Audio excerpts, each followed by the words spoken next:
welcome to We're Not Wizards. We are the best, but not wizards. Enjoy the show!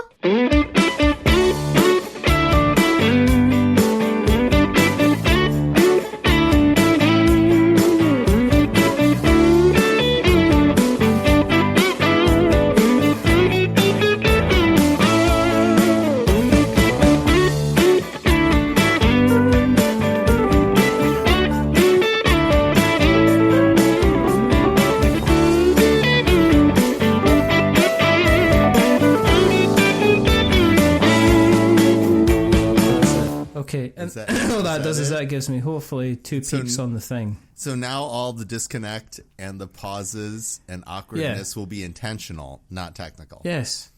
Yeah, I mean, if we get awkward and stuff like that, if there's like, you say something and it's just like, then it's going to be like, but we have to do an intro because I've been told off and we're not doing an intro enough. Because if you listen to other podcasts, they like go, "Hi, welcome to Meeply Syruply Bumbly Boo, and my name's blah blah blah, and today we're discussing." I don't know if you need to do that, but you do need to make it approachable as quickly as possible. You could be like, "Hey, I'm Richard, and today we're talking about explosions." But I don't know, because that's like the quick time kind of Fox News, you know what I mean? Today we're talking about how you're all gonna die. Stay tuned. We're talking about the online mind virus, which is coming around through the mobile phones to get you all. Yes, mind worm will have you. It won't be just people in charge of healthcare in the United States. It's gonna be awful. Right, okay. Right, let's do this, okay? Wow. It's already started, Richard. It's already started. This is the intro. Right. Hello, welcome to We're Not Wizards. My name's Richard. Hey, I'm Seppy. There you go. It doesn't get an intro anymore because this is like the fifth time on now. It's ridiculous. I love talking to you and Luke. It is one of my highlights of the cycle. I am a terrible person in that fact that I don't always understand that I'm supposed to talk to my friends unless we're doing something, and this always gives me an excuse. You're like, I get to hang out with Richard for a couple hours. That is like a prize. I'm so excited. Yeah. I mean, it's probably a third or fourth prize. I mean, it's the kind of prize that you give to the... We're going to talk Curse Court today. I'm very excited about this. Oh, okay. Right, we're going to go into that. But first of all, we're going to say hello to everybody for listening. Thank you for listening. The reason that we do this is quite simple, is that there's not enough podcasts about there, like two guys getting together and just chatting about cardboard. There's simply not enough podcasts out there about that. There is simply not enough podcasts out there where, there's kind of a certain kind of Kaiser Cucumber and the gangs of Mechanical Corners are kind of being involved kind of thing. It's right that you've got like 3 packs there. Right. So, yeah, as I say, my guest is Seppy. Seppy's been on before and we've talked about so many different things. First of all, I'd like to talk about how the expansions don't fit in the box. Oh, they don't? So, no. You have to squeeze them in with the instructions. You do barely have to squeeze them in. Luckily, I ripped out all the bits of the instructions that I thought were boring. Oh, good. and now we can just go on with playing the game as I intended it with my new rules. That is read night. That is best. I don't think enough people feel comfortable enough with themselves to just do that and have fun. I think you just put the entire... What I've done is I put the cards in like a circle. So it's like a big clock and have the arrows kind of pointing to kind of each other. Well, I'm going to just, I'm going to have a go first of all. I'm going to say, you are, a fantastic kind of games designer. You are absolutely terrible at telling people how your actual games work, though. Because I went back to the explanation of Kaiser Cucumber and the gangs of Mechanical Corners, which is just fulfilled across the globe for people that backed it. Just go and give me the 2-minute version of what I am doing in Kaiser Cucumber and its Mechanical Corners. First of all, you are an evil mastermind, and each one of you is a different evil at mastermind. So it's asymmetric play. You all want to do the same thing, but differently. Ooh. Okay, so you all have, mixed up in the deck, a set of agents that belong to you. There'll be another set of agents who will belong to your arch rival, who will be another mastermind on the board. And then there'll be 2 people who are sort of in the city, and you really just want to keep those guys out of play. All right? Right. So this game is super simple, Richard. In all the small box, fight in a box games, all you do is take one card and you add it to the grid. Okay? And in this game, you can either add it face up, and you get to use its special ability, or add it face down, so it will be worth more points at the end of each round. And there's going to be 3 total rounds in the game. Okay? How big is the grid? What's that? How big is the grid? The grid changes sizes depending on the round. In the first round, the grid is only as big as the squares around the Bunny Bobby, whose name is Bonnie. Bonnie is the first Bunny Bobby who you drop down on the board. And Bonnie, the Bunny Bobby, is protecting the treasures from the Royal Museum. And that's the whole, the guise of it, okay? And so Bonnie, you have to put your agents somewhere in proximity of Bonnie. This one you're allowed to do them diagonal, but any place that's adjacent to Bonnie. Okay? So if you place it face down and it can survive the round, all the shenanigans in the round, it's going to sneak into the vault. Okay? And if that agent is your agent, and you can tell it's your agent because it has insignia and it has a border color that matches your own, then it will be worth 2 points at the end of the game. And in a game that generally is around 13 points, 2 points is a lot of points. All right.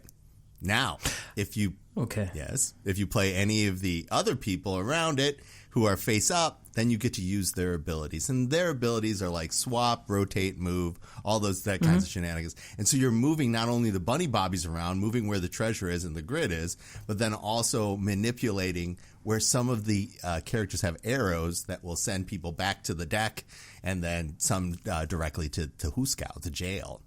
And you want to send your rivals to the jail. Not the Huskow. We talked about the Huskow before, which was literally the funniest the podcast has ever been. The Huskow.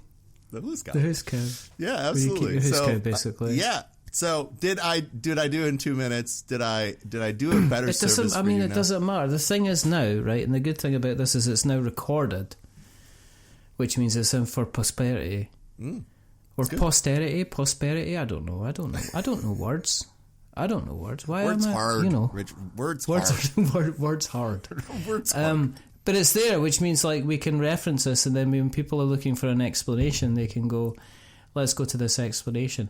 But here's the thing, and here's another question, because we're going to keep on this, is in terms of now that the game is out there, yes, are you encouraging, or do you have kind of playthrough videos out there? Are you looking at people kind of reviewing it? What's going to help you as a designer, developer, apart from somebody going out and paying you cash dollars for the game? What's going to help you? Because this is the part of things that we rarely kind of get into, which is we've had a successful campaign, everything is happy and clappy, everybody's got their games. You can clap if you want, it's fine, and you can cheer as well if you want. But my thing is, and this is where kind of I come across purposes, is what's the aftermarket like? Are you then looking at kind of, do you want people to kind of post a video playing it, or do you want people to post a video reviewing it, or do you want a written review, or for media, do you want somebody to rate it on BGG? What's going to kind of you hit the nail on the head. If you are playing it on BGG, if you let BGG know that you played the game and then what you think of it, that helps a lot. More than you want. Like with this type of title, it's a little bit gamery. That's really, really, really, really, really good. It's a platform where everybody can go and participate in a way that is sort of gamer centered rather than these other things. The next thing that people could do is play it with their friends. Just let people know why you like the game and how you're teaching it and what resonated with your group. And then, let us know, let BGG know. Those two things are amazing. If you're also capable like you are writing reviews. I love a written review, especially now, like people being able to take it at their own pace. I think for indies, written reviews got a lot of stronger presence than, let's say, a channel. Unless somebody, I mean, you are the number 2 board game podcast in all the UK, so like people should listen to you. I'm number 1. I think we're number 1. Now are you number 1 now? That's amazing. I think if we let's do a live search and just search kind of like board game. I thought podcast Shut Up and UK. sit down beat you out because they're coming. No, I mean, I'm not being funny, but I don't know if you can see this, but if you look on there and I'm doing a Google search, you can see that We're Not Wizards is actually at the top. But the funny thing about That's it amazing. is... Last time I was on, you were number 2. How did that change?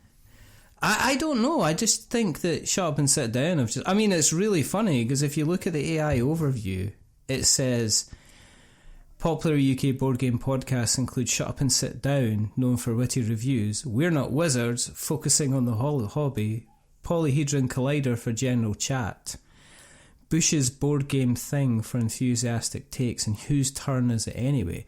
Whose Turn Is It Anyway are really good. Yeah. I think Bush's Board Game Thing, I think it's somebody called Andy Bush, I think. I know the people from Polyhedron Collider, and Shut Up and Sit Down just ignore us in the corridor, which is fine. But the interesting thing is you then get kind of like top picks, and we're number 2, and then Polyhedron Collider's number 4, and then Whose Turn Is It Anyway? And then there's other notable mentions, including kind of like you've got Sporadically Bored with Mike and Dan. They're very sporadic. And The Cult of Tea and Dice, which I've never ever heard of, and Broken Meeple, which is Luke Hector. So it's kind of like weird to kind of see your name there, but does that transcribe one of the things into people kind of going ahead and taking action, which I find is a big thing. That's very difficult, as an adult, to make sure that I can make ends meet. I am head of marketing for a couple of different institutions, one being Tower Games in Minneapolis, which is the foremost tabletop favorite local game store in the Twin Cities. And then I'm head of marketing for Floodgate Games, which is a much bigger publisher, and they're also out of the Twin Cities. But you also know that I was hanging out at the time in question for Atlas Games for Curse Court, as I continue to want to get back to it. But, when you talk about what has value for a gamer and what has value for a brand, brand marketing used to be about repetitions make reality. And, exactly. And every time you get on to a place that is quality for a certain audience, you get another chance to remind them that they were interested on a thing. And if the thing is unusual, and my game mechanics tend to be out there, my themes tend to be out there, it takes a person a number of times looking at it to recognize that it is for them. You would think in your and my media understanding of how the universe came about, from Fire and Ice to Conan the Barbarian to Battle Beyond the Stars, any terrible something with a laser gun or a sword was something that we were going to watch. But it's very, very, very, very different now. The opposite is almost true. The more unique something is, the less people realize that it is for them. So so just circling this back to your products and your games that Conquest Princess is hard that way. Well, this is what I'm talking about. But if there's a part of you that's thought about I know this game has sound mechanics and I know how it plays and it's a massive game.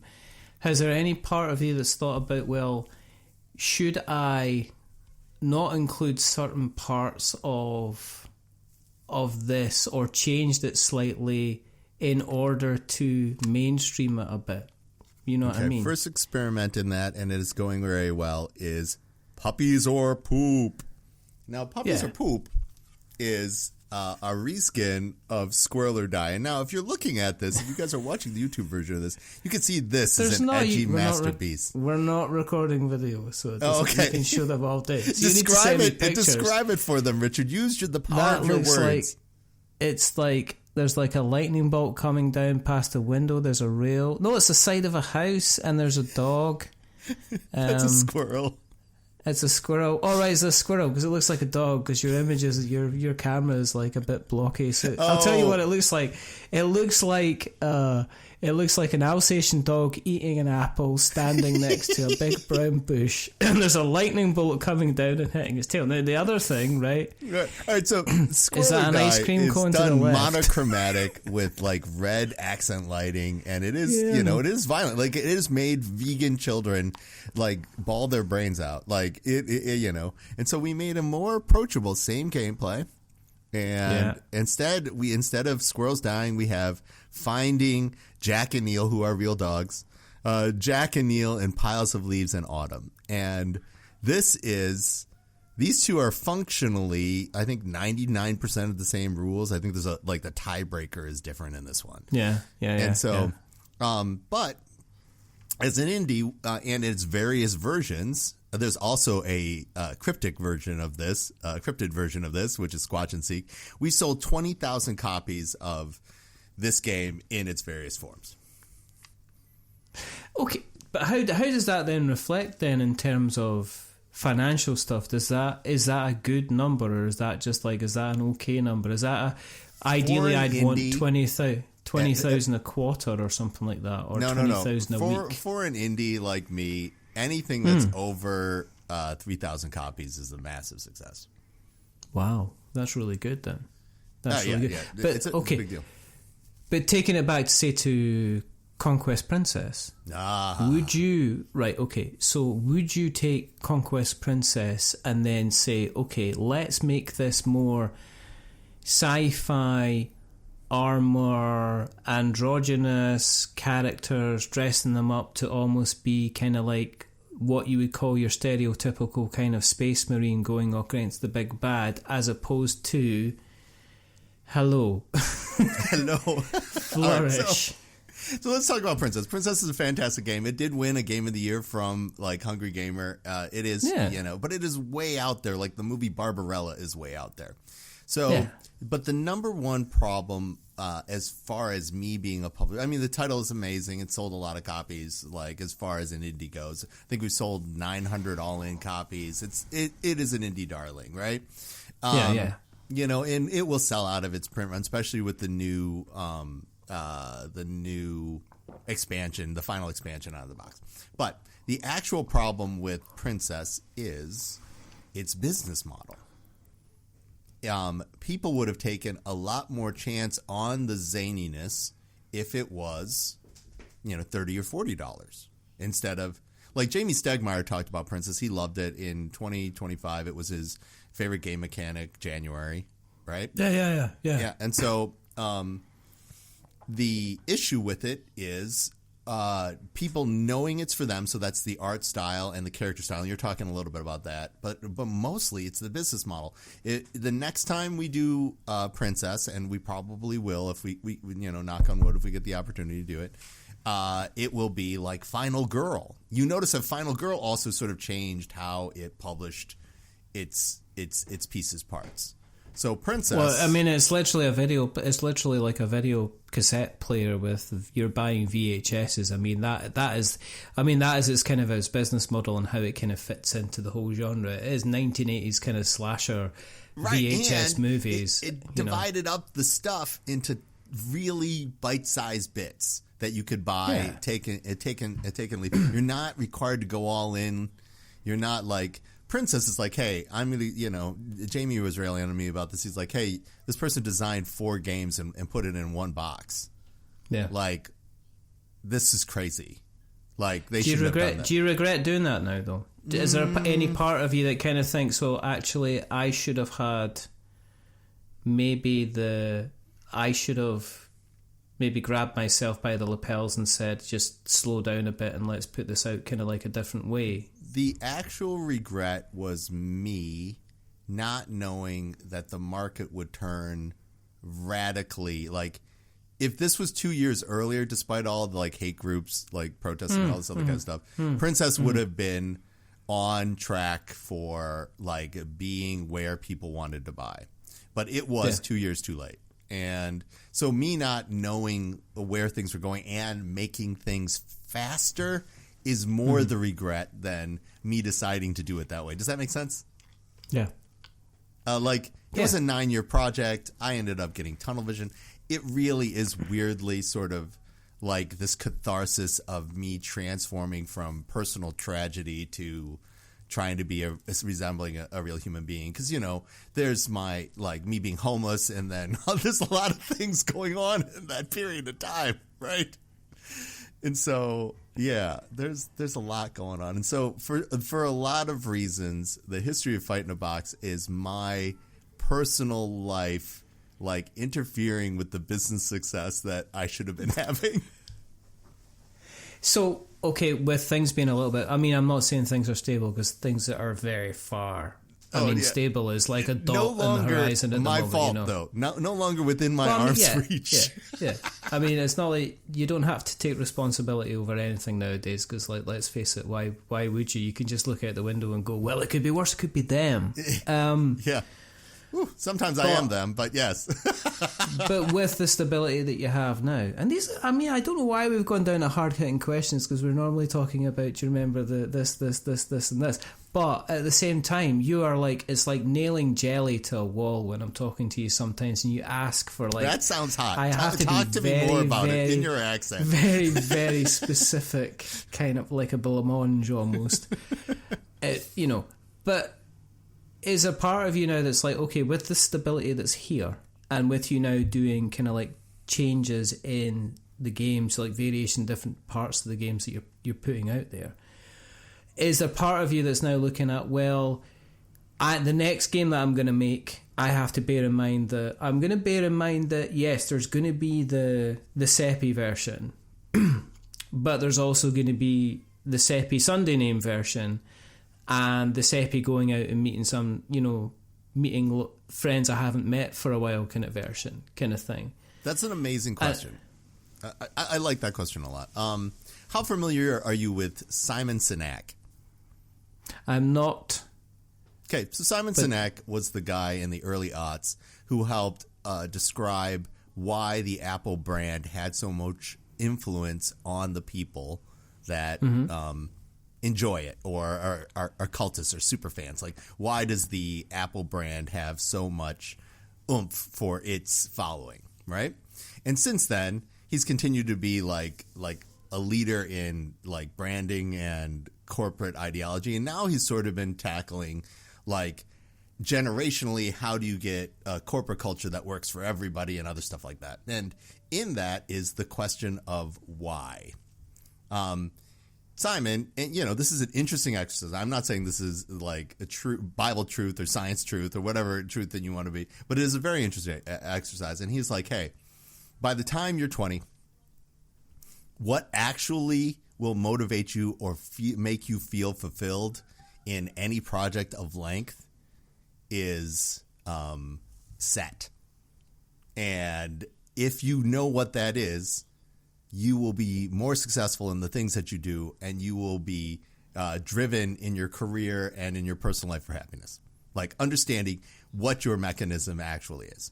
And mine, Richard, is the most 13-year-old boy, why that a person could have. I literally want to go on adventures with my friends. That's literally the reason that I do things. It is very Stand By Me. I want to go on some train tracks. I want to find a dead body. I want to dodge a dog. I want to dodge a train. That is the deal of what I want to do. So, and there's two caveats to that. One is a big caveat and one's a little caveat. One of the big caveat is I need that adventure to have there and back again. I needed to have some sort of record or item that proved that we went on the adventure. Whatever it could be. It could be this adventure. It could be a podcast. Look at it. It got recorded. Yeah, no. Right? And the other thing is, and this is because I was a very lonely child, the friends that I'm going on these adventures with can be either real or imaginary or virtual.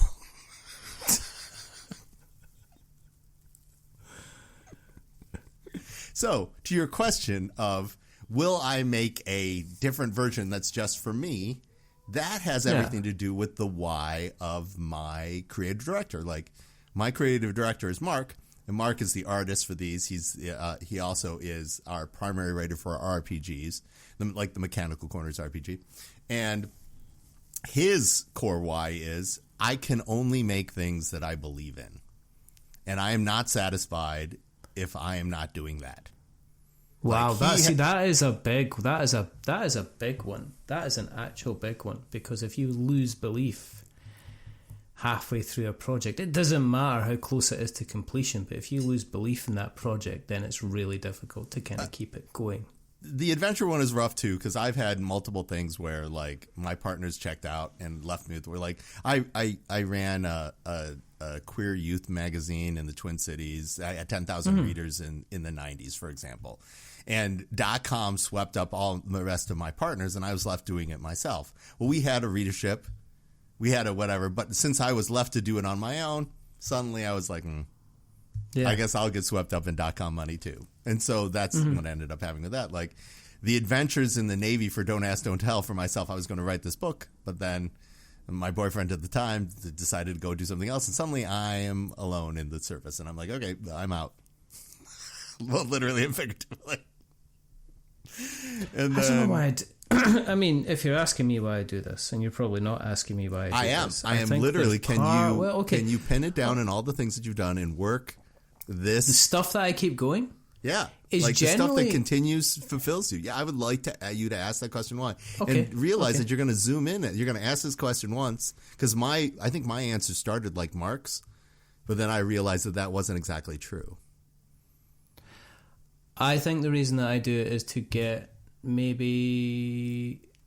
I was trying to pin it back and say, like, okay, I want people to kind of like me, but then that's not necessarily, there's part of that in it, but I just want people to be entertained or enjoy the creation.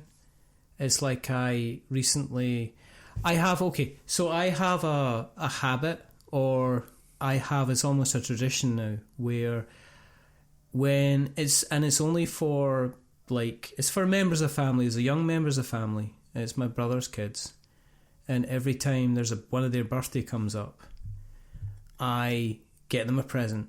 But also on the front of the birthday card, I've now got into the habit of drawing them something on the front cover of the birthday card. I love that. That's what it's not and it's not to have them, because I was like, because it's very kind of narcissist, I guess, to say I just want people to like me. But I think it's that 5-minute kind of reaction, that 30-second reaction when they first see the card. And regardless of whether I've spent like 3 hours doing it, or 1 hour doing it, or half an hour doing it, or 10 hours doing it, it's having somebody kind of looking at it and going, wow, that's pretty cool, and kind of making them feel something, feel kind of maybe slightly happier, a little bit more sparky. Do they need to feel happier, or do they need to feel what you are feeling when you're making the thing? I think so. I think it's like, I know it sounds strange, but it's like, it's almost like I'm okay at drawing, I'm pretty good at art and stuff like that, and I enjoy it. But at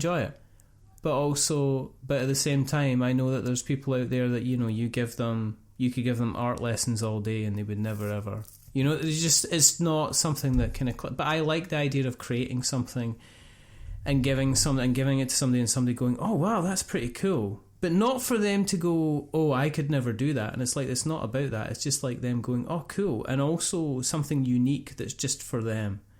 Because there's so much mass market, manufactured stuff that goes about, which is pushed as individualism, where it's kind of like, I like something to have with your name on them? Well, you know, yeah, I mean, exactly. That kind of thing. You know, mass market kind of t-shirts kind of thing. That, you know, the kind of thing where you get kind of like, the one is like, you know, send us a picture of your dog and we'll put it on kind of like socks and stuff like that. It's kind of stretching on that kind of individuality, but it literally is just like mass marketing a product. We're just using kind of different variables to create that product. But that's why I like art. And that's why I like the creative process of art. And it's also one of the things why I get almost insulting to people when they talk about kind of AI in art, it really, really annoys me. I would rather have, right? I would rather have something which doesn't look, doesn't look like the most amazing thing in the world. I would rather somebody present me with something which they're not happy about, which they're not 100% content with, but they've put the hours in and you can see that they've invested some kind of time, thought, care, attention into it, and present that, even if the end result they're not 100% satisfied with it, because they've put more soul, more life and more heart than putting a prompt into it. And I've ended up having a real kind of, I guess just because I know in order to kind of like become, if you want to become really good at art, there's only one way to become really good at art, and that is to do art. It's the same with, it's the same with singing. It's the same with anything. It's like, that's my whole, you can't, that's the whole, your first kind of things. There's a couple of things. Your first thing's going to be awful, but you can't make your 50th until you've done the first thing. And AI art is like literally, it doesn't matter. They can make 700,000 of these things and they're all going to be crap because it's missing the fundamental thing, which is that person actually wants to create something. They're just riffing off of other people, There's two things in there too. Do not dehumanize the art of creation, because for a lot of people that is what being human is, or at least the best part of being human. A couple of things though, like I really want AI to help me like be more efficient at doing laundry. I've seen this so many times. I want it to remind me when I need to dust. All right, like if it wants to help me reach the places, those are the things I want it to enable me to do more. I don't want it to replace the things that make me want to do anything. Like that's number one. Okay, and number two, as we keep on having this push towards like this is what the ideal is, or there can only be whatever, we lose a little bit of like diverse voices, right? Like we have whole perspectives that are getting lost, and anything that is that pushes our mass consensus in this direction is, I don't think, fundamentally decent. Like I'm hoping that the microbrew sort of like phenomena for the United States also eventually applies to board games, where people will want the things that taste like authentic and small brewed, and I really want that to be the case for board games as well. But like a board game, like some of it is about, hey, I want to play what everybody else is playing, or I want to do this thing, right? And the cult of the new as well, and that's totally legitimate. And I just can't see. I mean, and I've seen the discussion. There was a discussion in like the reviewers group, and about somebody's like put a thing saying, "Oh, this media guy, this reviewers just come out and said they're not going to cover AI stuff," and 99% of it was kind of like, yeah, I mean, I agree. It was almost like, why are you trying to call them out? And it was like literally comment after comment. And there was one or two people. There was one definite. You learned person. That he had written it by AI. No, I mean, there was one definite person that came out and says, well, it's inevitable, it's going to happen. And it's like, but inevitable according to who? It's inevitable according to tech bros who have got billions invested in it. But looking at kind of like the number of folk, I mean, all it takes is for people to like say, we will also remember when it was inevitable that nuclear war was going to kill us all, and I remember they used that argument. They used that argument about like, oh well, digital photography, that's doing the same thing as AI. It's not doing the same thing as AI at all. None of these things are doing the same of the AI. AI is like literally late stage capitalism, which is basically tech bros and corporations saying, not only are we going to like use all of the resources available to contaminate the water and all the energy, but also at the same time we now have the right to basically steal all your imagery. It's almost like I'm working on a PC that has like Windows on it, and apparently now the Windows PCs automatically have Copilot in and everywhere. So if I'm doing work, it makes the NDAs that I sign pointless, because Microsoft in the background is basically scanning everything that we do. And that obviously has to connect online. And therefore, where is the stuff? If I'm having a conversation with a client about a new product or something like that, and they're saying, you have to say it's, you've signed an NDA. And if that leaks out into the AI sphere because Microsoft, you can't trust it to kind of keep stuff secret. Right. Then where does that... I mean, that stops me from being able to do business. And I see there's applications, right? There's two sides to our business, and this is a very quick tangent, and we're going to drop... Is it very quick? It's very quick. But my business is about kind of like helping people sell online. That's what I do. I help people come to me with board games and products and stuff like that, and I help them in everything from shipping to logistics to barcodes to Amazon to eBay to everything. That's awesome. And I don't use AI. Because I don't. There's no point in me trying to use AI because it just doesn't know what a board game is. You ask ChatGPT what a board game is, no idea. It's like a 3-year-old. It doesn't know what it's doing. It wants to get apple puree and rub it on its face, or taking a poo in a potty. I mean, that's what AI wants to do at the moment. I mean, it's predictive text on steroids with better PR than like NFTs, and we know where that ended up. Where's your blockchain? It's near the toilet chain where we pull it to flush it. I mean, that's where you are with this kind of thing.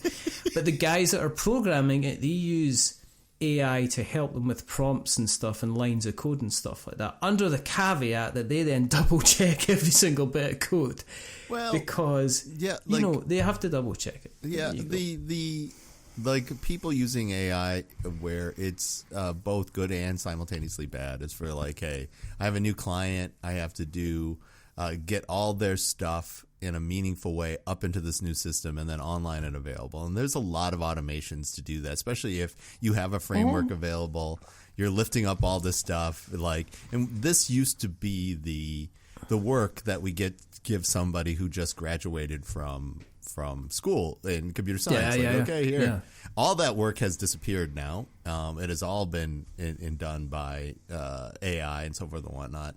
And so there's certain levels of automation that you tell it to do, which is good. Like, again, it's like I'm always going to want to dust my house. Right? It's like I said, there was a post on LinkedIn today, and I'm espousing the virtues of like AI, and he's another one of these Muppets that does that, right? And I'm going to call him a Muppet because it's like, quite simply, it's like, Ryan, if nobody's got jobs, who's going to buy your games, dipshit? I mean, that's the long and the short of it. If AI is taking over, I mean, if you're like, short of it, the things that like, who's buying your games, Ryan? Who's buying your Alderat games? Here's some of the problem. Right now we have like people using AI systems to push out more content in more places, which is just causing people to tune out. Like, I get it. Yeah. I just don't have any more like the noise, and so like the next generation will be AI detecting AI, so that you get genuine voices. Like, you're gonna have to employ it so that you can get like find things that are actually genuine, and somewhere they're like, hey, AI, go find me things that are not generated by AI, and please put that forward for me. Yeah, I mean, that's sort of where the place that we are. But simultaneously, because of that checkout and that noise, the brown note. Because of the brown note that is being pushed forward in every direction, small indies like myself are having it harder and harder to find new fans. And so what I'm seeing is people, if they got over that hump of 10,000 like active people interacting with each other, statistically speaking, that is what takes a community to grow. But to get to that other side of that community, that gap has gotten so much bigger than it was like 10 years ago. It's almost it's crazy. And this has everything to do with the amount of content that people are doing, even on their own, and the number of channels, but also this, obviously all the things that we've talked about that causes people to tune out already, but also like the amount of extra stuff that is just there and being made with the assistance of, the machines. Well, it's also become like part of like podcasting. I've mentioned this before, but podcasting used to be... I used to be able to go into the Apple iTunes podcast chart and go... I know them. Them. I've spoke to them. I've met them. I've recorded with all these about 15 people on the top kind of 200 Apple podcast charts. And now I go on there and it's like some kind of like marketing feature for celebrities. Every kind of A to Z list celebrity has got like some kind of like podcast on there, like it's the next thing, and it can be about anything at all. And they run for one season and they get like 10,000 downloads an episode or whatever, which means they obliterate all the other people. So I've seen people kind of drop off. You know, there's like I think we're now one of 2 podcasts in Scotland. One of the other one is a company called, it's a games shop called Ancient Robot Games, who are based in Edinburgh, and they're quite new to the podcast scene, and you know, all power to you. But you know, Brainwaves just signed off the other week there to say that they're not going to be releasing any more podcasts, and you lose them all the time because people just look at it and go, the podcast numbers are kind of dropping, the download numbers are kind of dropping, and instead I'm getting communicated by people like sending me kind of like, oh, we can take your written reviews and turn them into podcasts. And it's like, oh, what, the volume? Do you want me to turn it up for you a bit? Kind of thing like that. Because I just don't want to hear that. Yeah. What's the plans next? I mean, with everything, what's the plans next? How do you, as an individual, keep the spark going? Have you got 5 projects on the go, or have you got 10 projects on the go? Let's talk about that, Richard. That's very exciting. You said something earlier that was so true to everything. I had to reboot my brain in October. Completely, just like restarted. Yeah. And the reason is because on my bucket list, I'm of an age. I'm like, hey, I need to get, one crappy fantasy novel done. And so I've been like shifted. I took from like Kay and Peele's example. He's like, hey, I just turned writing these screenplays for these fantastic scary movies into my like TV time in the evening. And so to be able to do that, it required me to do a 180 on how I was going about things on the day to day. And so I've been working on a crappy fantasy novel, and I call it a crappy fantasy novel because you have to write a lot of crappy fantasy novels before you can make a good one. Like Brandon Sanderson says this best. He's like, "Hey, you want to be a writer? Great. Finish a book, and then finish 2 more." And then write one that gets publishable. So I'm on the 10-year plan of writing books until I can make one that's legitimate. And right now, it's super fun. So that has sort of re-sparked all of my various creative engines in different areas and so forth and whatnot. And so in that way, I'll tell you what's the overall plot for yours, and I'll tell you the overall plot for mine. I can't even. I can't even. But if you want to be a test reader for my crappy fantasy novel, it's got to be done. I think, Richard, you would be a wonderful for my. But that's one. Does it start with the opening line? You'll never guess how old I am.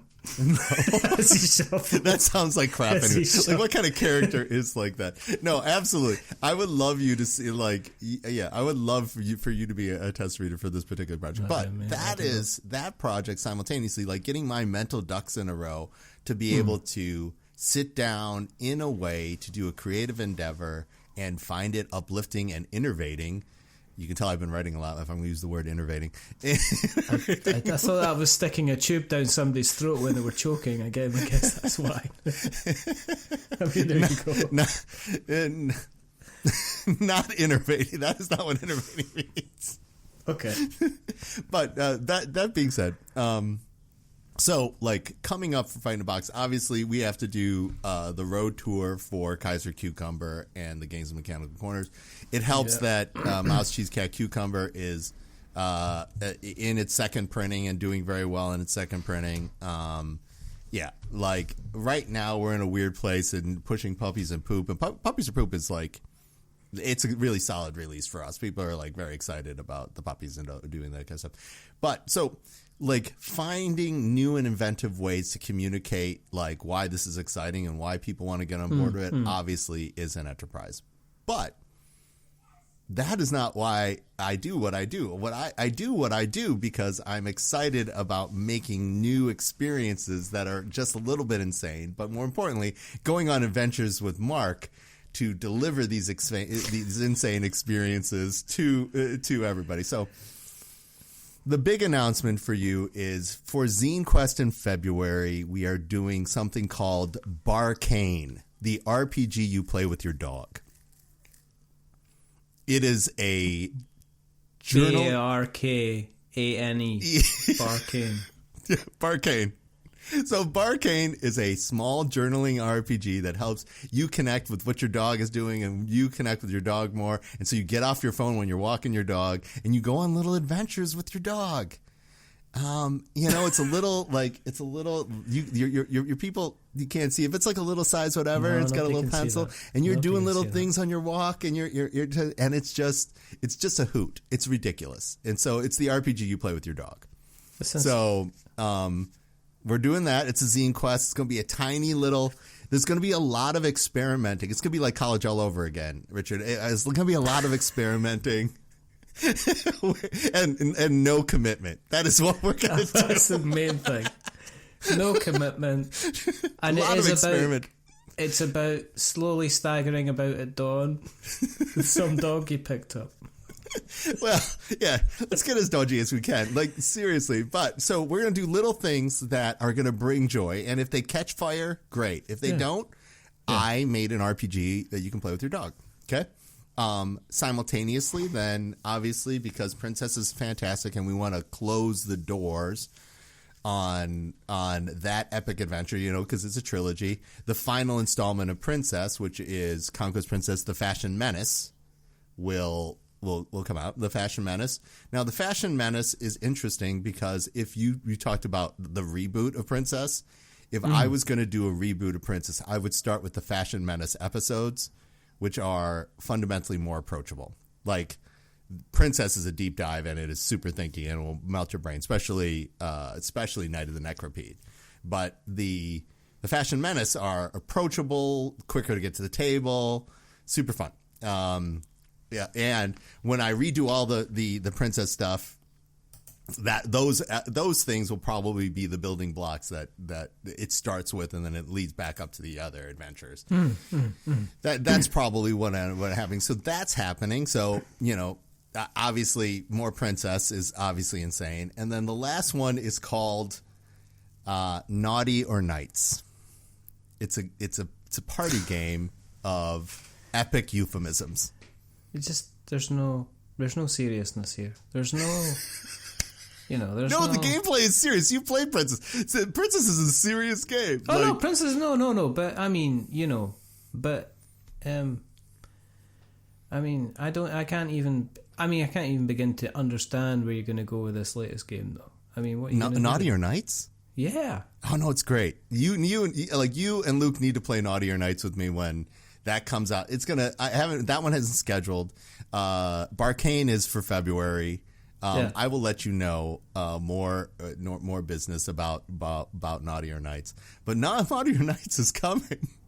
It's very like Monty Python feel. Like obviously it's not Monty Python, but it is very much a party game in the form of like, hey, here's the quest.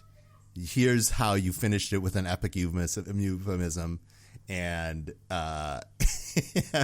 then everybody votes. Were you naughty, or were you knights?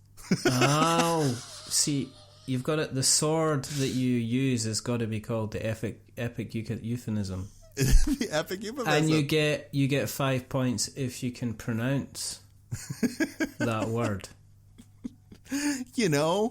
The dragon came for us, so I gave him, a Texas two-hander, and I'm like, oh, was that naughty or was that nice?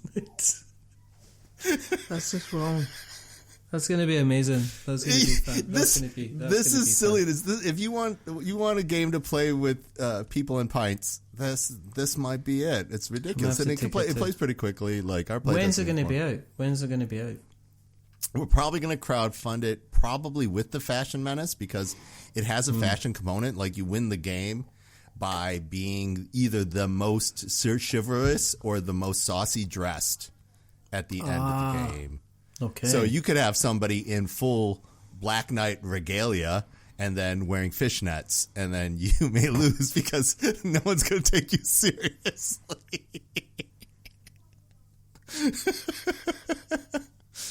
Naughty. I can just imagine there's a whole level of kind of, Sir Lance a lot. I mean, it's built in there, like any like boy fantasies of whatever. It's just all inherently in the genre anyway, and so like whatever, like let's just go with it. Naughtier Nights is coming. Like Naughtier Nights is hysterical, and people want to follow along with this. Is that Kickstarter, or is that GameFound, or is that another place? It's gonna we're debating for Barkane if it's gonna be backer kit. It probably is Kickstarter. I know you hate Kickstarter, and Luke will be really mad, but right now that's where our audience is, and so it depends on growing a new audience versus where the audience is and so forth and whatnot. So yeah. No, it'll be fine. That makes absolute sense. That makes absolute sense.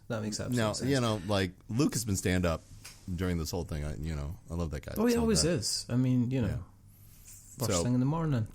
Woohoo! Oh my! It's both naughty and nice. Yeah.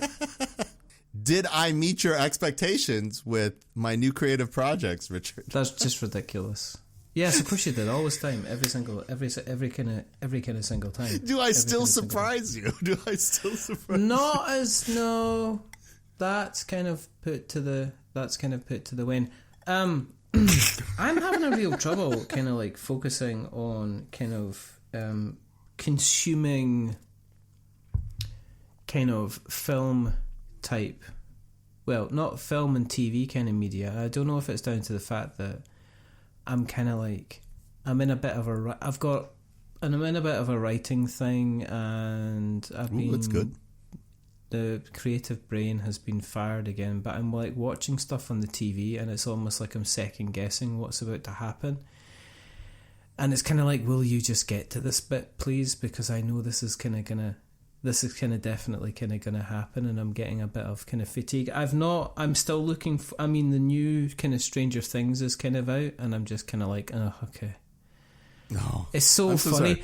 Have you seen it? Do you know what it's like? The cast are like, you remember Grease? Of course you remember Grease. Yeah. You were probably in Grease. I was. But I got chills. They're multiplying. Yeah, I'm losing control.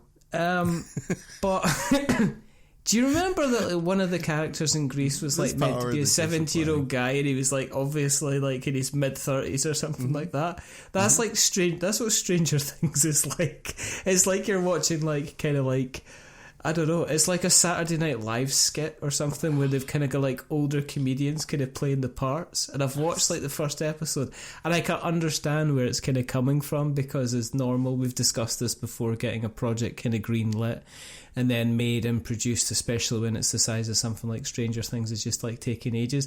But my ability, the only person that looks exactly the same as like Winona Ryder, even like your man, like she's just like, I don't know if she actually was a vampire during kind of like Dracula, and she just decided to partake. I don't mind if I do.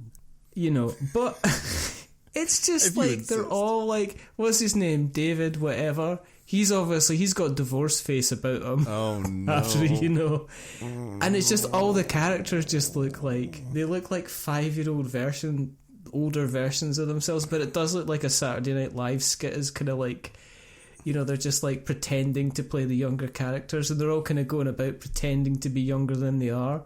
Yeah. When it is just Grease. It's just Grease. It's like Stranger Things is Grease. Stranger Things is Grease with monsters, and I find it hilarious because it's almost like a pastiche of themselves. It's like they're not even going like, this is 3 years later. This is like 3 months later. Who? Oh yeah. It's gonna be. Everybody's gonna love it. There's gonna be like, because they've done it kind of like they're saying like, oh yeah, you've got to. they're going to have obviously they're going to have a big betrayal. They're going to have a potential death. I am probably guessing that they're going to bring back Eddie because or they're not. Or they're gonna what they're gonna do, right, is they're gonna do one thing where they're gonna bring back a previous character who's died in a previous season. Oh, it's like reality TV. They're basically gonna say, oh well, they died in the Upside Down and therefore they're alive again, which automatically means that Eddie can come back and play guitar again because they're dying to get him back in because I don't think they realised how we'll see he's gonna come back or something like that. But I'm just like, I watched like the first half hour and I just went, I don't know if I can watch this. I can't watch this I'm watching a serious kind of kind of sci-fi kind of drama thing and take it in, and I'm kind of watching this like a comedy kind of pastiche that it is because that might be better just for looks, you. Like enjoy it the way that you need to enjoy it. Number one, I think so. I think so. I think that's okay. So for me, yeah, for me, for work, I did myself the honor of giving myself YouTube Premium so I didn't have to ever watch commercials. And the thing on YouTube Premium is every bad 70s, 80s, and 90s sci-fi or horror movie is on there for free. Really? So I'm watching The Frighteners. Like last night I was watching The Frighteners and I'm like, that is a great movie. Is that Michael J. Fox? Yes, it's Michael J. Fox. It's 1996. Did it not do tremendously bad at the box office or something like that? And then it was kind of like one of the first kind of cult classics where it didn't do very well because everybody was expecting sweet Michael J. Fox from kind of like Back to the Future. No, like he's obviously trying to break type and had stuff going on. Like that movie's good. Like it's a Peter Jackson written, directed. That movie's good. And then the night before I watched Crawl, and Crawl does not. Crawl's bad. Like there's great moments in Crawl, like a couple of lines, but that movie. There's no great moments in Crawl. There's no. Oh my god. Okay, first of all, the great things in Crawl, there are a couple lines you're like, oh my god, if this is delivered by a real actor, that'd be fantastic. Number two, like there's no saving that. The scenery in Spain and Italy that they used, that they also did all those spaghetti Italian like barbarian movies is fantastic, and it's also Ator. Like if you get like to revisit the Ator aesthetic, which is sort of fantastic. The message is all right. Like, and the set design, they really tried hard. Like. You can see, like, the people who went for it in Legend, which has also got problems, but I like Legend. Like, Tim Curry Legend, as Darkness. No. Legend is... I mean, you can't be putting them in the same sentence and saying similar but thing. You can. I like Legend. I like Legend. I still watch Legend despite all of its problems. Because Tim Curry is... Tim Curry's Darkness is definitive. Just like, amazing. As far as practical effects... demons go bar none. It's Tim Curry. Like it's just like him as Darkness is just fantastic. He is able to act through all that makeup, which is not something everybody could do. Like it's crazy. So, but yes, yeah. And then the night before that, original Terminator, and I am like, oh, original Terminator. There are things in that movie. In particular, I made my creative director find out who I was in the tech noir bar scene, where the Terminator, Reese, and Sarah Connor all come together. I'm actually in that, and I am the guy who's blocking Sarah from the Terminator in the sort of sleeveless... Like, you got to see it. Like, you'll go back. You're in that film. You're not in that. You're in that film. We play a game. We play a game like, who are you in this scene? And I am like, that's me. That's me. That's not you. Is that actually you? Were you in that? I'm not gonna say her name, but you're gonna go send me a screen capture when you go. But so that is what I have been exploring. Like, weird classic films are showing up free on Netflix if you have premium. Like, it's free if you want to watch commercials. And so, like, I watched Danny Kaye's The Court Jester, which is a fantastic freaking movie. Like, I'm rewatching The Thing, like John Carpenter's, and that's that doesn't hold up as well as I would want it to. Yeah, but the practical effects are like absolutely amazing. It's like when you try and go back and they're talking about, was it, you're trying to watch like, say, Star Wars Phantom Menace, and you watch that and you're just like going, this is just, then Clone Wars as well doesn't kind of hold up. It's really interesting that actually, in retrospect, the animated series of Star Wars always held up. Clone Wars is held up better than the actual TV shows, because I think they were able to go back and retcon a lot of stuff, but they were also able to, it does just ages better because it's kind of like animation, and they've kind of continued with the style. Yeah. And I hate this phrase, but it is very, very true, particularly this. The end of Clone Wars, if you do the homework, you have to do the homework, which means you had to watch the essential Clone Wars. Like, Disney Plus will rate out all the bad episodes, so you have to watch all that. The last 4 episodes of the Clone Wars is the second best Star Wars and all of Star Wars, period. Just flat out. It is. Like, what's the best Star Wars though? Empire. Then Really? And then I guess maybe now I would think Andor is probably second best. This is third. Like, Andor is so good, but those are the 3 that we're now talking about. That's the category of quality that those last 4 episodes are. But only if you've done the homework, which is weird. Like, it's hard to say. Like, you know, you had to have done a lot of work for that, right? But I'm guilty of having watched One Piece from the beginning. Like, I'm willing to do the homework. Like, they're changing that. They're changing One Piece. They're changing how often they release the kind of the animated shows. Which is good. Now. Like, let's have some quality here at the end. We can slow down. It's fine. Like, yeah. If I don't live to see the end, that's fair.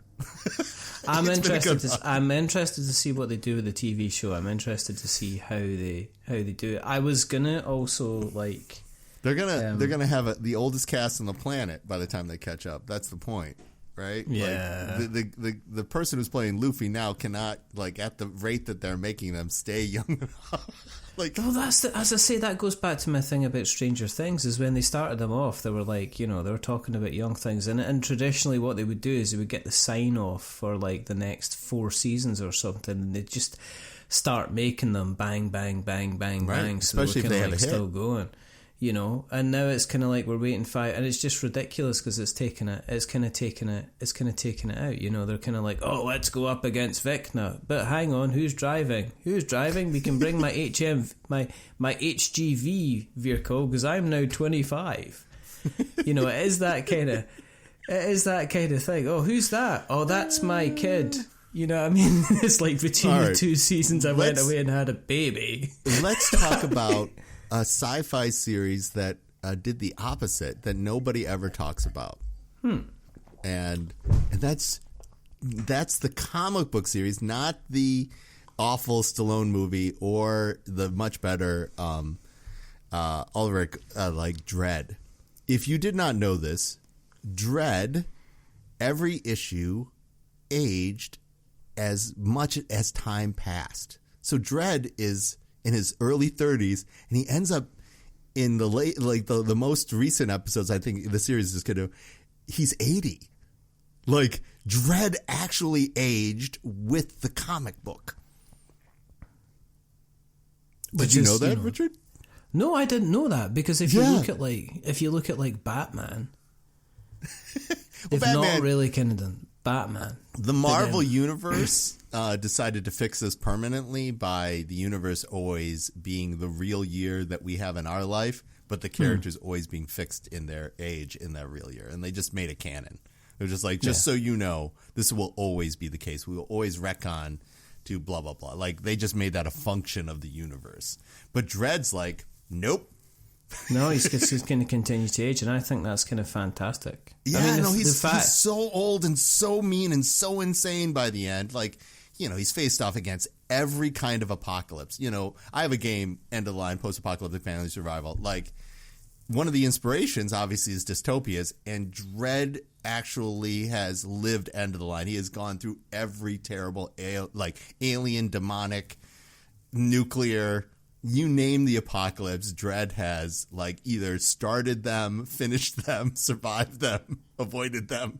Like he's done all of this stuff. One of my favourite crossovers was Dredd and Batman. Yeah. Because it was Simon Bisley that did the art, and I think he paints in acrylics, and he's got this is like, it's like somebody's actually poured liquid plastic onto the paper, just like, and it almost feels kind of 3D in the shapes and stuff like that, and it all kind of comes out, and it's just like these single frames that you could cut out of the book, expand them, stick them in a frame, and they're art, kind of like every single, and most of the panels in that kind of comic were absolutely kind of amazing. It's really funny because Dredd's one of these things that there is a huge fan base, but I think people know who Dredd is, even if they've not read much of the kind of the comics. They know what to expect, and when people kind of Carl Urban, the whole Dredd thing, the reason that they didn't make the sequel to Dredd is because Dredd came out, and you'll know this. Yeah. It came out at the same time that the Raid came out. Yep. So within quick succession, you had Dredd scaling an office block, fighting all these bad guys, getting to the end and defeating the kind of the big bad. And then exactly the same time, you had people would say, and let's face it, the original Raid is superior. It's a superior action film. But if there had been like a 12-month window and Dredd had come out before the Raid, nobody would have said that the Raid was copied because it's a completely different thing, but people would have went, Dredd's just amazing, look at this. Oh, and here's the Raid. Here's more Dredd that we can kind of like Dredd. It is so good. I like that. The Carl Urban Dredd movie is just fantastic. And the best thing about it is that he didn't have the kind... I don't know, it's kind of strange because with Carl Urban being kind of his kind of celebrity kudos kind of growing because he's been in The Boys now, and I think and I wonder if and him being like in kind of like he's the Michael Caine of our generation. Do you think? Yeah, he's been in everything. He's just been. I suppose he was Lord of the Rings, wasn't he? He was in Lord of the. He's kind of like he's going to prop up, but I like the fact that he's been given this kind of. He's been given kind of like edible scenery in The Boys, and you can just tell that every scene he's in, he just chews away at the walls, and he absolutely is having the absolute best time just being kind of like in The Boys and just enjoying every second. But he was excellent in Dredd because he refused point blank that there was no way he was going to be taking his helmet off. Whereas, obviously the Stallone one was all about that, which... At the time, we were just like, why? No, why are we doing this? He was never meant to be. His helmet off. He's not meant to be taking his helmet off. He's never going to take his helmet off. But I wonder if Carl Urban was filming Dredd now, if they were doing that as a project, because there would have been enough time, if he would have won, I want a bit of a... But to my earlier point, they could do a Carl Urban Dredd right now. Because Dredd always ages with so he's the right age. Yeah. Exactly. Because Carl Urban played Dredd once, he can always play Dredd. Just be himself. Just never take off the thing. Like, it'd be amazing. But Dredd is such a weird. So it's so like post-punk. It's so like there's so much crazy stuff that goes on. Like, but as we talk about these pocketed environments where people are creating creativity, like I mean it. When you create creativity, like I'm working on a crappy fantasy novel, like the more you create, the easier it is to create. Like if you feel stuck, go make some bad stuff and you will get unstuck and eventually you will make better stuff. Yeah. Like if you're waiting to only make good ideas, you're going to... right? But like... you said this about people making podcasts, used to know everybody. Like, you can still sort of do that as a publisher, right? You go to these conventions. There's hundreds of booths, but you can know a lot of people at a convention, right? And you can go about it. It is still a sort of a small community of people making a thing and participating. Like Ranfest or those communities. Like, there are small sequestered groups that are making things for their audiences in an interesting way. And people should try to find their tribe. I hate to use that as a deal, but find your people and go and support like little diverse weirdos.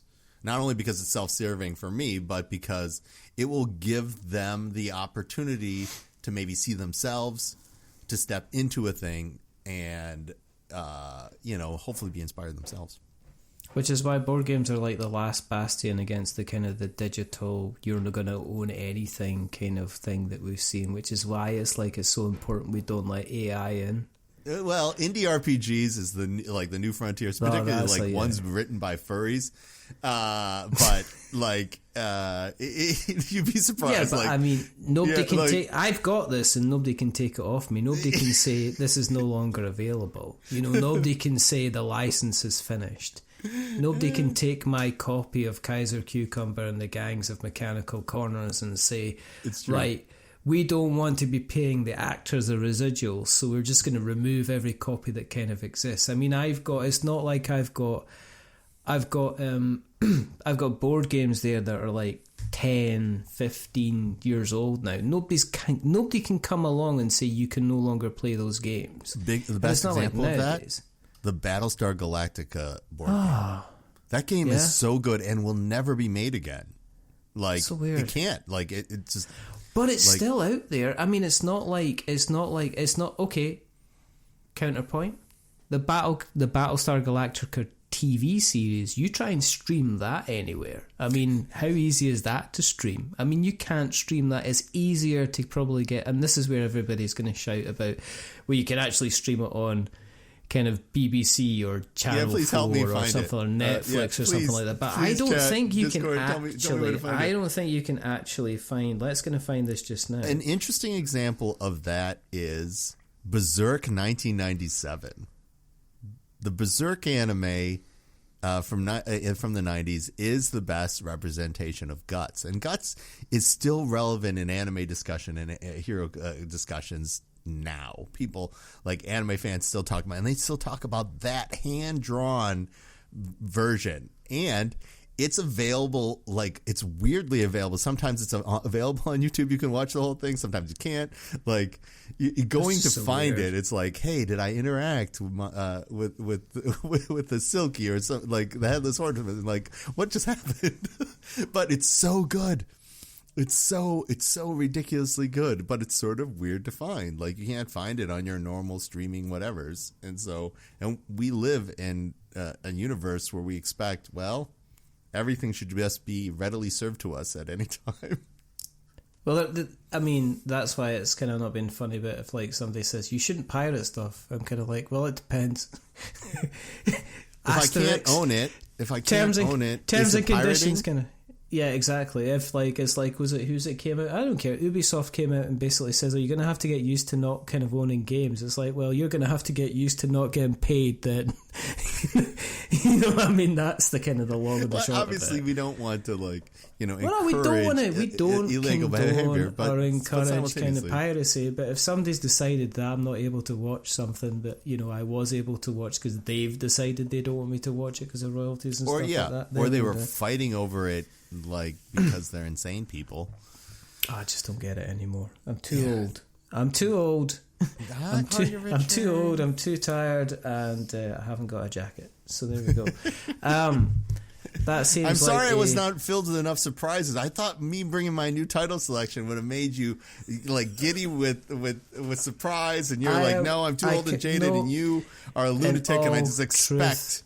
Lunacy. I am stuck under the desk, so I could spin otherwise, but I can't spin because I've kind of you've got an adjustable chair, and I've sunk it too low now, and I can't get it back up because basically I've now officially got a frozen shoulder, and I can't lift my arm kind of higher than this. Oh, that's good. And it's kind of good,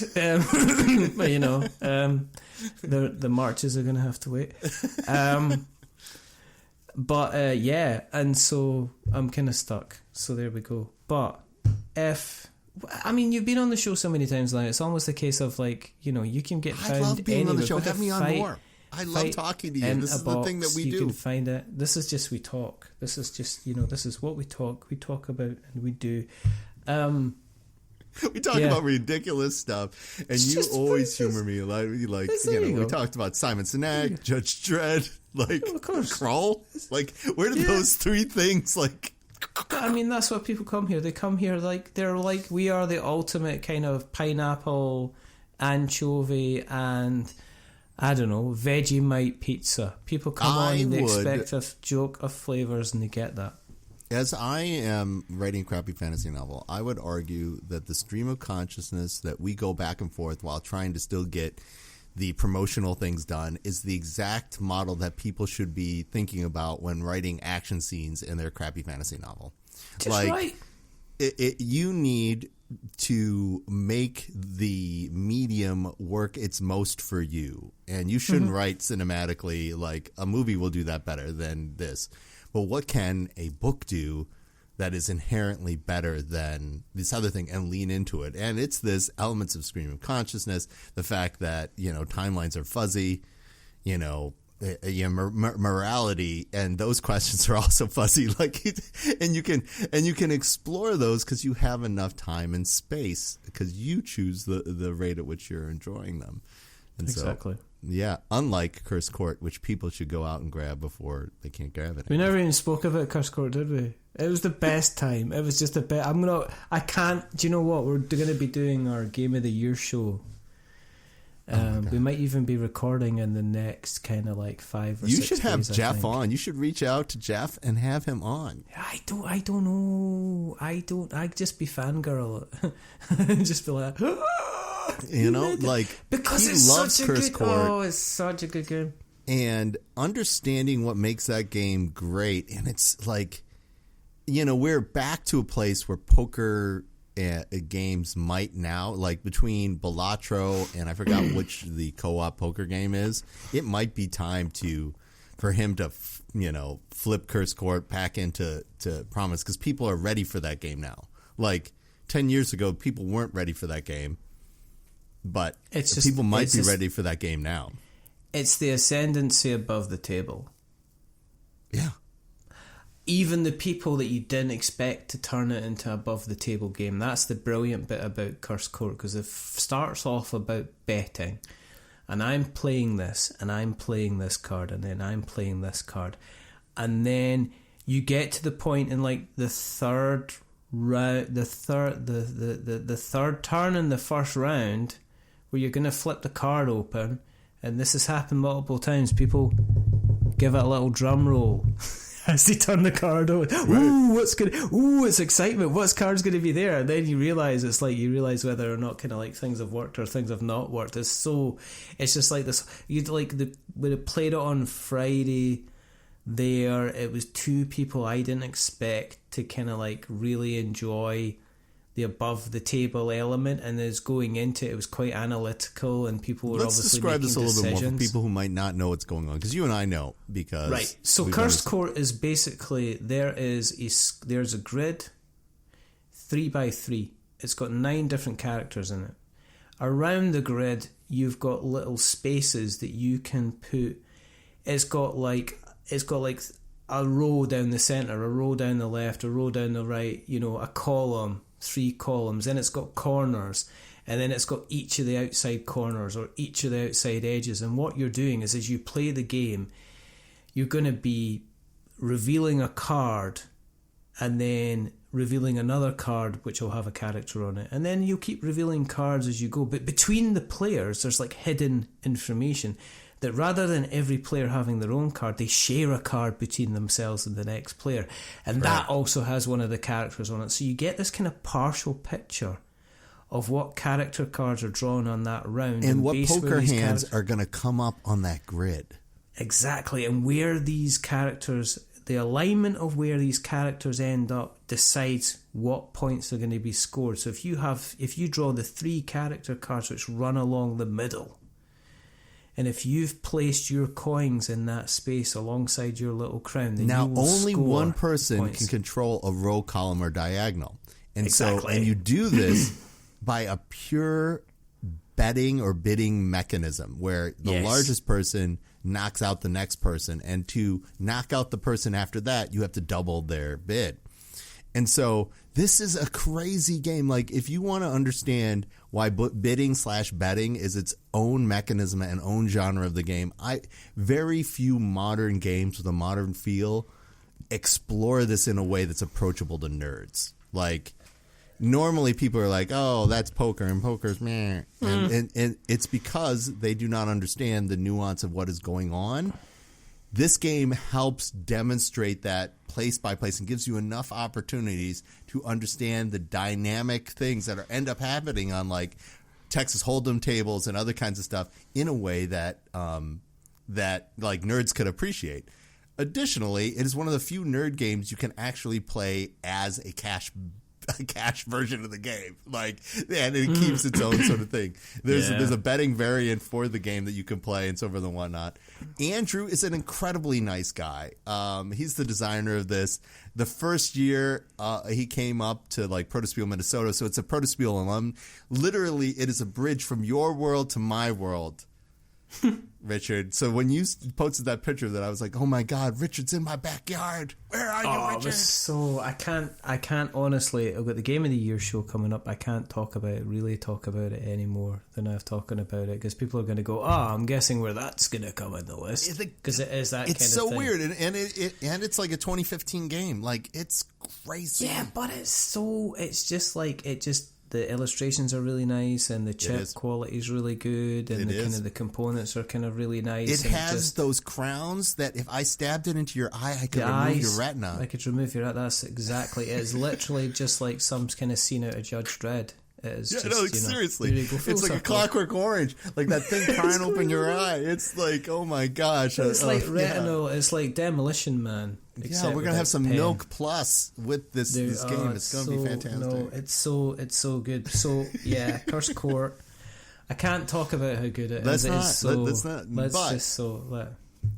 But if you like that sort of how things are going around in a 3x3 grid, Kaiser Cucumber, Kaiser Cucumber, and the Gangs of Mechanical Corners, and the RPG that goes with it. There's a Ripiga as well, and that is, if you go to fightingabox.com, you can find out about it. You can find about it all there. Right, it's time to go. Right, so there's only two more things to do. The first thing is to remember we're many things, but we're not wizards. Are we wizards? I have wizard hair now. Do you like my wizard hair? I don't care for it. The big pointy hat. I need a pointy hat. You need a pointy hat.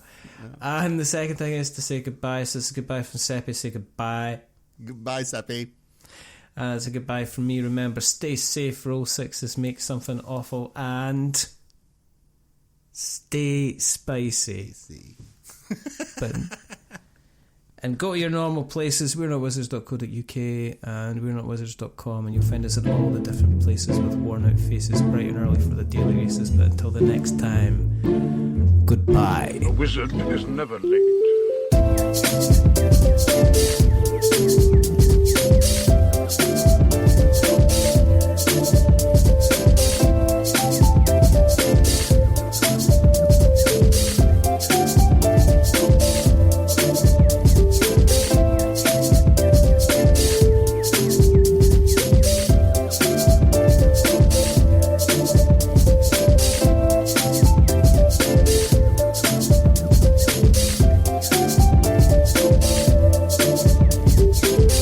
Nor is he early.